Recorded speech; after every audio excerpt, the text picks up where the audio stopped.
22শে জানুয়ারি ছিল আমার এক ফ্রেন্ডের বিয়ে। তো সাজুগুজু করে চলে গেছিলাম, আর গিয়ে দেখলাম ও বিয়েতে বসে গেছে।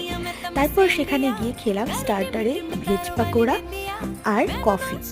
দেন অনেকটাই লেট হয়ে গিয়েছিল বলে আমরা ডিনার করতে বসে গিয়েছিলাম। এই হচ্ছে মেনু কার্ড, একটা সুন্দর ফ্লাওয়ার দিয়েছিল।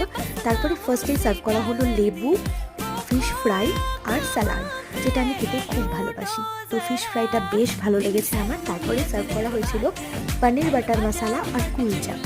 এটাও না আমার দুর্দান্ত লেগেছে, পানিরটা একটু মিষ্টি মিষ্টি টেস্ট ছিল সেই জন্য। তারপর ছিল সাদা ভাত আর ভেজ ডাল, যার সাথে আমি একটু লেবু চিপে নিলাম, আর তার সাথে ছিল আমার ফেভারিট ঝোড়ো আলু ভাজা। আর হ্যাঁ, সাথে ছিল দই কাতলা, যেটা আমি খাইনি, বাকির পাত থেকে আমি কিন্তু ভিডিওটা করেছি তোমাদের জন্য। এরপর ছিল মাটন কষা, আর তারপরের ঘটনাটা তোমাদের বলি। এত পরিমাণে খাবার জায়গায় ভিড় হয়ে গেছিলো, চাটনির পরে কিন্তু পাঁপড়টাই দেওয়া হয়নি। তারপর একটা ভাপা সন্দেশ